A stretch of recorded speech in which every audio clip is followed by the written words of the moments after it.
जौनपुर जिले के भाऊपुर गोपालापुर में स्थित टीए पब्लिक स्कूल ने अपना एनुअल डे सेलिब्रेशन कार्यक्रम का आयोजन किया। कार्यक्रम में रंगारंग कार्यक्रम के साथ प्रथम, द्वितीय व तृतीय आए बच्चों को शील्ड एवं अन्य पुरस्कार देकर सम्मानित किया। कार्यक्रम के मुख्य अतिथि विधान परिषद के सपा नेता प्रतिपक्ष शिक्षक एमएलसी रहे।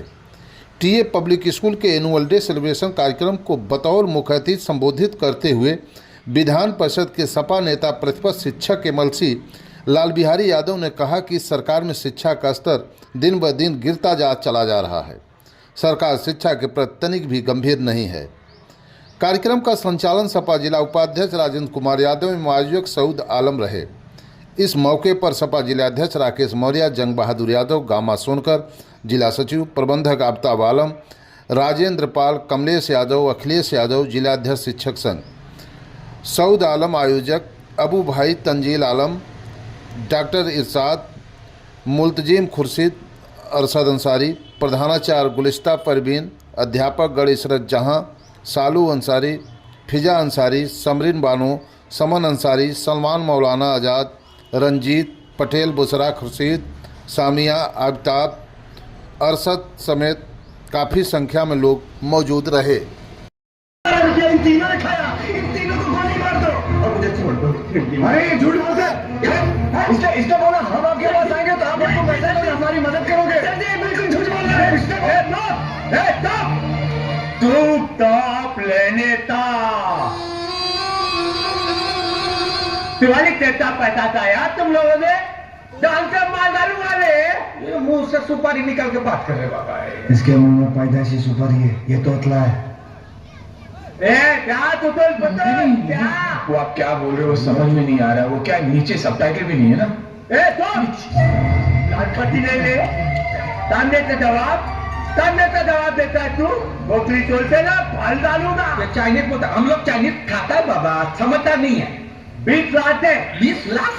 अबे 20 लाख दे। अरे कैसा मरेगा लाख किसको रे बाबा? अबे 20 लाख नहीं बोल रहा हूँ, 20 लाख दे। वो लाख नहीं है बाबा, अच्छा नहीं है, लाख कैसा मरेगा? बहुत मारेंगे लोग, चुप हो जाओ। अरे 20 लाख चाहिए, 20 लाख दे। मैं सब चुप रहे, लेता हूँ। ये तू तैयार है? अभी चप्पल उतार के तेरे को 20 लाख। तेरे को समझ में नहीं आता। 20 लाख बोला तो तू क्या चप्पल चाहता है? तेरी घोसले पे डाल दूंगा मैं। साले दिवाली का पैसा तू बिल्कुल चुप।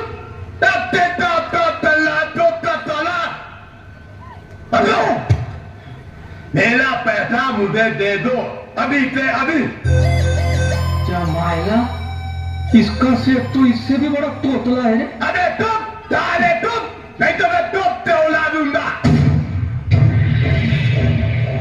मेरा 20 लाख रुपया किधर है? मेरा 20 लाख रुपया? आता 20 लाख रुपया वो तो लोग खा गए ले। अबे तू मेरी नकल करता है? उड़ा दूंगा। मैं तो पैदा होने के जाति तोतला हूँ। मेरा बाप भी तोतला था, मेरा दादा तो और के तरह तिंगल था। अबे क्या बोल रहा है? पिलियन बोल। तोल रहा तोता। ऑर्केस्ट्रा में गाना गाता था। माँ कसम मैंने देखा, इनका बाप ना, इनका दादा वो बैठ के गाना गाता था ऑर्केस्ट्रा में, मैंने देखा कसम से। गाता है मेरा दिल तुम्हारा दिल, तू ही मेरी मंदिर, कहीं भी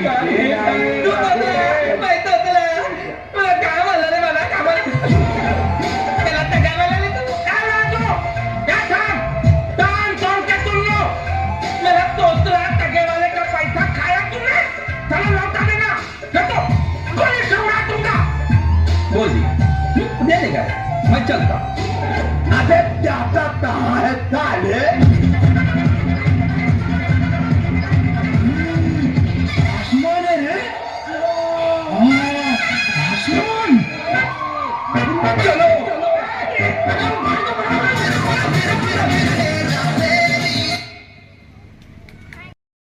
अध्यक्षता कर रहे माननीय अध्यक्ष महोदय, इस विद्यालय की प्रबंधक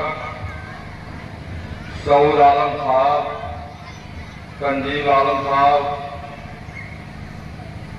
और इस कार्यक्रम में इस जिले के समाजवादी पार्टी के जिला अध्यक्ष परम आदरणीय राकेश मौर्य जी और इस कार्यक्रम में परम आदरणीय राजेंद्र यादव जी जिला के उपाध्यक्ष हैं समाजवादी पार्टी के। हमारे बीच में आदरणीय जंग बहादुर यादव जी राष्ट्रीय सचिव हैं डिवीजन सभा के। हमारे वित्तविहीन शिक्षक संघ के जिला के अध्यक्ष भाई अखिलेश यादव जी और उनके महामंत्री परम आदरणीय पाल साहब राजेंद्र पाल जी। हमारे प्रिंसिपल साहब बैठे हुए हैं गामा सोमकर साहब। हमारे प्रवक्ता कमलेश कुमार यादव जी और हमारे ब्लॉक अध्यक्ष भाई कमलेश यादव जी और आफ्ताब आलम साहब।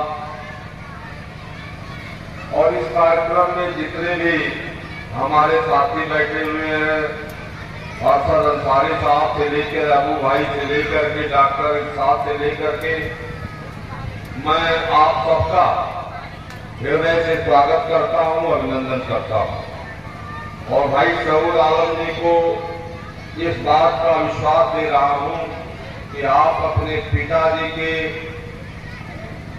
नाम को आगे बढ़ाने के लिए जो मेहनत कर रहे हैं उसमें जहां भी सहयोग की जरूरत हो हमसे आप बात करके जो है इस विद्यालय को आगे बढ़ाने का काम जो है करेंगे। इसके लिए हम लोग आपके साथ कंधा से कंधा मिला करके खड़ा। साथियों, ये वित्तविहीन विद्यालय है। वित्तविहीन विद्यालय के शिक्षक हैं, प्रबंधक हैं, प्रधानाचार्य हैं। मैं सबका हृदय से स्वागत करता हूं और हमारे अभिभावक जितने भी बैठे हुए हैं उनका हृदय से स्वागत करता हूं। हमारे बच्चे और बच्चियां और हमारी बहनें यहाँ बैठी हुई हैं उनका भी हृदय से स्वागत और अभिनंदन करता हूं। और यह भी कहना चाहता हूं कि शिक्षा की स्थिति प्रदेश में बहुत खराब हो चुकी है। शिक्षा का स्तर दिन प्रतिदिन गिरता चला जा रहा है। सरकार शिक्षा के प्रति तनिक भी गंभीर नहीं है और शिक्षा पर पैसा खर्च करना नहीं चाहती। शिक्षा को पूंजीपतियों के हवाले कर देना चाहती है। गांव गरीब किसान मजदूर शिक्षा से वंचित हो जाए, इसके लिए जो है शिक्षा व्यवस्था और महंगी होती चली जा रही है। इसलिए मैं जितनी भी लड़ाई लड़ा वित्तविहीन शिक्षकों की, मैं धन्यवाद देना चाहता हूं माननीय अखिलेश यादव जी का, जिन्होंने अपनी सरकार में 2 अरब रुपया देकर के वित्तविहीन शिक्षकों के आंकड़ों को पोषने का काम किया। शासनादेश बना 2016 में, 17 में सरकार बदल गई और शासनादेश को रद्द कर दिया। इसके बाद जब से इस देश में भारतीय जनता पार्टी की सरकार आई, जो हमारे मदरसे थे, मदरसे में जो मजहबी शिक्षा केवल होती थी, उसमें देश की मुख्य धारा से जोड़ने के लिए मदरसों में जो है हिंदी, अंग्रेजी और विज्ञान की, मैथ की पढ़ाई होने का प्रावधान हुआ और उसमें शिक्षक रखे गए जिनको आधुनिक शिक्षक कहा जाता है। उन आधुनिक शिक्षकों को मानदेय के लिए केंद्र की सरकार से 60% और प्रदेश की सरकार से 40% जो है मानदेय के रूप में पैसा मिलता था। लेकिन जब से देश में भारतीय जनता पार्टी की सरकार आई, वो 60% का केंद्रांश उन शिक्षकों के लिए बंद कर दिया। एक तरफ तो प्रधानमंत्री ने ऐलान किया कि हम अल्पसंख्यक विद्यालयों में माइनॉरिटी के छात्रों के हाथ में एक तरफ जो है कुरान रहेगा तो एक हाथ में हम जो है कंप्यूटर देंगे। इतना झूठ बोलने वाला मैं समझता हूं कि धरती पर कोई व्यक्ति, आम व्यक्ति भी नहीं होगा। और वह व्यक्ति, वह प्रधानमंत्री जो 60% केंद्रांश आता था, जिससे जीवकोपार्जन चलता था शिक्षकों का, आधुनिक शिक्षकों का, वो बंद कर दिया। मैं उसकी लड़ाई सदन में लड़ ही रहा था कि केंद्रांश का पैसा आवे और शिक्षकों की हालत जो है ठीक हो, बदहाल हालत ठीक हो। इस प्रदेश की सरकार ने जो 40% था राजन, उसको भी खत्म कर दिया, उसको भी खत्म कर दिया। और उतना ही नहीं किया, इन लोगों ने पूरी साजिश के तहत इन विद्यालयों को पूरी तरह से बंद करने की व्यवस्था कर दिया।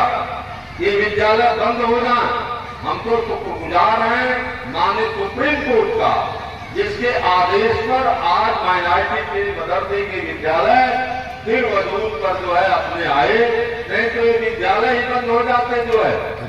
ये क्लोजर और मर्जर की नीति के तहत जो है इन विद्यालयों को बंद करने और इनके बच्चों को मर्ज करने दूसरे विद्यालयों में, इनकी ये नीति रही, जिससे मदरसे के विद्यालयों में पढ़ाने वाले शिक्षकों की हालत आज बिल्कुल मनरेगा के मजदूरों से भी खराब है। 1 रुपया भी सरकार से न पाते हुए भी समाज को शिक्षा, समाज को दिशा और राष्ट्र के निर्माण में लगे हुए हैं। इसलिए हम इनको बहुत बहुत बधाई देते हैं और यह भी विश्वास देना चाहते हैं कि 2027 में माननीय अखिलेश यादव जी की उत्तर प्रदेश में आप लोग मिलकर के ये प्रकार अगर सरकार बनवा देंगे तो पहला काम जो है इसकी पैरवी मैं करूंगा कि मदरसे के शिक्षकों को जो है उनको मानदेय जन सरकार अगर नहीं देती है तो प्रदेश की सरकार उनको पूरा मानदेय दे दे। और दूसरी तरफ एडेड विद्यालय में जो काम करने वाले शिक्षक हैं, जिनको यह ओपीएस पुरानी पेंशन बहाल नहीं कर रहे हैं, वो पुरानी पेंशन भी बहाल हम लोग करवाएंगे। राष्ट्रीय अध्यक्ष जी ने घोषणा भी कर दिया है, वित्तविहीन शिक्षकों को मानदेय की भी घोषणा कर दिया है कि 2027 में अगर हमारी सरकार बनती है तो हम शिक्षा के संबंध में जितनी भी परेशानियां हैं उसको हल करेंगे। छात्रवृत्ति नहीं मिल पा रही है, बैकवर्ड को, शेड्यूल कास्ट को, माइनॉरिटी के छात्रों को छात्रवृत्ति नहीं मिल पा रही है, इसलिए जो है उसके विषय में भी जो है वो काम करेंगे जो है। इसलिए आप सबसे अपील है कि आप सभी लोग जो है मिलजुल करके इस कारणों को आगे बढ़ाने के लिए गांव में जो गरीब है, उपेक्षित है, जिनका आज तक गांव में सम्मान नहीं उठता रहा, इन सभी लोगों को जो आपको जो है आरक्षण बचाने के नाम पर, संविधान बचाने के नाम पर जिन लोगों ने आपकी मदद पार्लियामेंट्री चुनाव में किया था, उनको आप गले लगाइए, उनके घर जाइए, उनके दुख और सुख में भागीदारी दीजिए, उनको अपना बनाइए, उनको विश्वास हासिल करिए कि अगर हम आपके साथ हैं और हर विषम परिस्थितियों में भी हम आपके साथ रहेंगे। अगर ऐसा आप लोग मिलकर के कर ले जाते हैं हमारे भाइयों, तो मैं समझता हूं कि पीडीए जब इकट्ठा हो जाएगा तो हम 90% लोग इकट्ठा जब हो जाएंगे तो 10% वाले हमें जो है हरा नहीं पाएंगे। आज प्रदेश और देश की स्थिति ये है, देश में इतना बड़ा देश है जिसमें पीडीए की संख्या 90% है और 90% लोग न सत्ता में हैं न विपक्ष में, कहीं के नहीं है। और बाबा साहब भीमराव अम्बेडकर ने जब संविधान बनाया तो संविधान में 1 वोट का अधिकार राजा और रंग दोनों को दिया। इसलिए दिया, उन्होंने कहा कि इस देश में जिसकी संख्या भारी होगी वो इस देश का हुक्मरान होगा। 90% इसकी संख्या है, न हुक्मरान ही है और न विपक्ष में ही, न सत्ता में ही है न विपक्ष में है। इस पर आत्मचिंतन करिए, अपने हृदय पर हाथ रख करके सोचिए कि हमारे अंदर कौन से लोग ऐसे हैं जो हमसे जुड़ करके नहीं रह पा रहे हैं, क्या कारण है, उनको जोड़ने का प्रयास करिए, उनको साथ लेने का प्रयास करिए। इस 90% को एक साथ जब आप जोड़ देंगे तो जो राष्ट्रीय अध्यक्ष जी की जो ही सरकार बनती है, उन्होंने एक नारा दिया है जातीय जनगणना का, जाति जनगणना कराएंगे और जाति जनगणना के आधार पर जिन जिन जातियों की जितनी परसेंट संख्या है, मानव कांसीराम जी के फार्मूले पर जिसकी जितनी संख्या भारी उतनी उसकी हिस्सेदारी, उसको वो तय करना चाहते हैं। 100% को आरक्षण देना चाहते हैं। जिसकी जितना संख्या हो इस प्रदेश और देश में, वो अपना अपना हक और हिस्सा नौकरियों में और जगहों पर दे दे, ताकि कोई आपस में विवाद न हो, कोई भारत भाईचारे की कोई जो है दिक्कत न हो। ये राष्ट्रीय अध्यक्ष की मंशा है। और हमारे इस विद्यालय परिसर में बच्चे और बच्चियां बैठे हुए हैं। जरा अध्यापकों से हमारा निवेदन है कि उनको शांति बनाए रखने का प्रयास करें। जो है बच्चे हमेशा बोलते रहते हैं, आपस में बात करते रहते हैं, उनकी तरफ ध्यान दें। और इन बच्चों से भी कहना चाहता हूं और बच्चियों से भी, ये वार्षिक उत्सव और विद्यालय का उत्सव है। मैं आप सभी बच्चे और बच्चियों से कहना चाहता हूं, ये विद्यालय परिसर ही सर्वांगीण विकास का केंद्र है। ये जिस परिसर में आप बैठे हो, यही परिसर से इस जो है व्यक्ति का जीवन के विभिन्न क्षेत्रों में जाने का अवसर मिलता है। यही नर्सरी है। इसी नर्सरी से निकल करके जो पौधा आगे बढ़ता है, वह प्रदेश और देश का नाम रोशन करता है। यही जो है वो केंद्र है। यही से IAS बनते हैं, यही से IPS बनते हैं, यही से जज बनते हैं, मुंसफ बनते हैं, यही से PCS, यही से PCS बनते हैं, यही से टीचर बनते हैं, यही से प्रोफेसर बनते हैं। और यही से शिक्षा के क्षेत्र में के अलावा क्रीड़ा के क्षेत्र में लोग भी जाते हैं। और यही से लोकगीत के क्षेत्र में, लोक नृत्य के क्षेत्र में, जीवन के विभिन्न क्षेत्रों में जाने का अवसर यही से मिलता है। यही सर्वांगीण विकास का केंद्र है। इसलिए आप जिस क्षेत्र में जाना चाहते हैं उस क्षेत्र का चयन कर लीजिए। हाई स्कूल की शिक्षा के बाद इंटरमीडिएट में जो है जब ही आप एडमिशन लेंगे, इंटरमीडिएट में एडमिशन लेने के पहले आपको तय करना पड़ेगा कि हमको किस दिशा में जाना है, हमको कहाँ पहुंचना है, हम कहाँ जाएंगे, कौन सी जगह पर पहुंचना है, उसको आप तय कर लीजिए। दूरदृष्टि अपनी बना लीजिए। जब दूरदृष्टि आपकी हो जाएगी कि हमें डॉक्टर बनना है, आपने बना लिया कि हमें डॉक्टर बनना है, तो डॉक्टर बनना है तो इंटरमीडिएट में जब नाम लिखाएंगे तो आर्ट साइंस से डॉक्टर नहीं बनेंगे, मैथ से डॉक्टर नहीं बनेंगे, तो इंटरमीडिएट में आपको बायोलॉजी लेना पड़ेगा। इसलिए दिशा अभी से तय कर दीजिए कि हमें कहाँ पहुंचना है। डॉक्टर बनना है तो बायोलॉजी पढ़ना पड़ेगा, इंजीनियर बनना है तो बायोलॉजी नहीं पढ़ना पड़ेगा, तो मैथ पढ़ना पड़ेगा। जो इसी तरह से जीवन के विभिन्न क्षेत्रों में जहां जाने की आपका लक्ष्य है, उस लक्ष्य को तय करके दूरदृष्टि बना लीजिए। और दूरदृष्टि बनाने के बाद आप हमें पहुंचना ही है, इसको भी तय कर लीजिए साथियों। हमारे बच्चों, जब ये आप कह लेंगे कि हमें पहुंचना ही है, तो ही शब्द जब जुड़ जाएगा तो ही जो है दृढ़ संकल्प देता है कि हमें पहुंचना ही है, और आप दृढ़ संकल्पित हो जाएंगे। जब आप दृढ़ संकल्पित हो जाएंगे तो उसके मुताबिक आप कठोर परिश्रम करेंगे। जब कठोर परिश्रम करेंगे तो दुनिया की कोई ताकत नहीं है कि जहां आप जाना चाहते हैं उससे आपको कोई रोक सकता है। कोई नहीं रोक सकता है आपको। ये सूरज इस धरती पर सबसे बड़ा है, लेकिन इस सूरज की प्रतिभा को बादल जो है ढक लेता है, लेकिन व्यक्ति की प्रतिभा को इस धरती पर कोई नहीं ढक सकता है। इसलिए शिक्षा को शेरनी का दूध कहा गया है, और शिक्षा जो लेगा वही तो अच्छी शिक्षा लेगा, वही दहाड़ करके समाज में रह पाएगा। जो है मैं एक उदाहरण देकर के अपनी बात को खत्म करना चाहता हूं। जिलाध्यक्ष महोदय ने मेरी व्यवस्था को आप लोगों को बताया। शिक्षा क्या है? शिक्षा के पेट से जो टेक्नोलॉजी पैदा होती है, उसी टेक्नोलॉजी से हमारा इंजीनियर छोटे छोटे लोहे के टुकड़े को जोड़ते हवाई जहाज बनाता है, और बिना सीढ़ी के आपको आसमान पहुंचा देता है। यह किसकी देन है? ये शिक्षा की देन है। आपके हाथ में, सबके हाथ में मोबाइल है।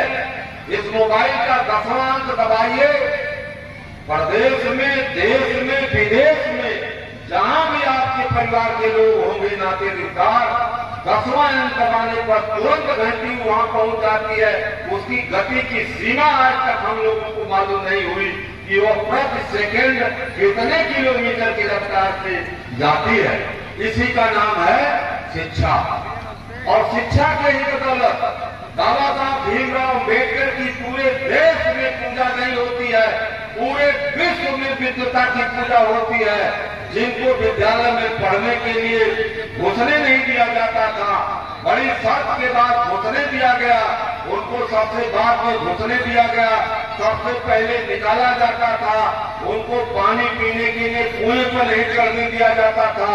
और कुएं पर जो उस समय तो गगरी रहा करती थी, बाल्टी भी मुर्खा नहीं थी, जो है नहीं मुमकिन थी, तो उनको कोई पानी देता था, लाख प्यास उनको लगी हो, दूसरा कोई पानी दे तब वो उंगली से अपने पानी पी सकते थे।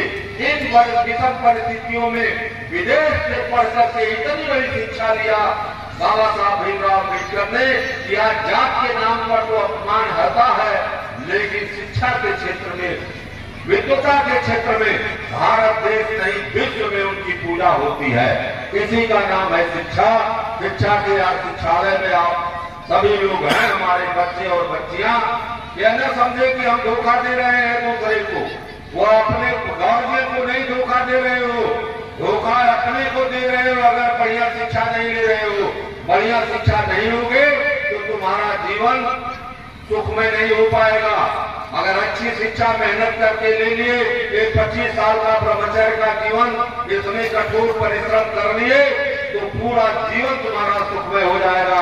और अपना नाम और अपने परिवार का नाम, विद्यालय का नाम, समाज का नाम, प्रदेश और देश का नाम जो है रोशन कर सकते हो। अब्दुल कलाम साहब का नाम पढ़े होंगे, जो लोग नहीं पढ़े हैं फिर से उनके इतिहास को पढ़ लें। कि अब्दुल कलाम साहब माइनॉरिटी में पैदा हुए और उन्होंने जो है देश में अपना नाम रोशन किया। देश में ही नहीं, विश्व में अब्दुल कलाम साहब को सारे लोग जानते हैं। और अंत में उनको माननीय श्रद्धेय नेता मुलायम सिंह जी के प्रस्ताव पर इस देश का प्रथम नागरिक बनाया गया जो है, वह जाति के नाम पर नहीं हमारे साथियों, काबिलियत के नाम पर, शिक्षा के नाम और काबिलियत के नाम पर कोई विरोध नहीं कर पाया अब्दुल कलाम साहब का। इसलिए मैं अपनी वाणी को विराम दे रहा हूं और भाई अपने सऊद आलम साहब का और उनके भाई तंजीम और भतीजे तंजीम आलम साहब का और इस कमेटी के लोगों का, यहाँ पर पढ़ाने वाले सभी शिक्षक और शिक्षिकाओं का और इस कार्यक्रम में आए हुए सभी अपने आगंतुकों का मैं हृदय से स्वागत और अभिनंदन करते हुए, मुझे बहुत दूर जाना है और दिमाग में बराबर जो है वही चीज आ रही है कि 3 घंटा, 3.5 घंटा, 3 घंटा के अंदर पहुंचना है।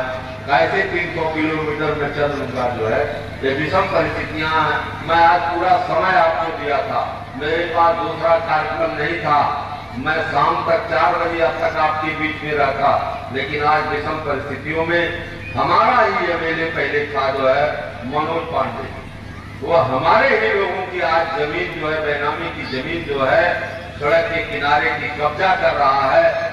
और वो लोग राष्ट्रीय अध्यक्ष जी के यहाँ पहुंचे तो राष्ट्रीय अध्यक्ष जी ने हमारे साथ एक कमेटी बना करके वहां पर उसके कागजात को देखने, स्थल को देखने के लिए और उसकी रिपोर्ट देने के लिए भेजा है। मैं उसमें जा रहा हूं और अंत में आप सबका पुनः हृदय से स्वागत और अभिनंदन करते हुए अपनी वाणी को विराम देता हूं। जय हिंद, जय भारत।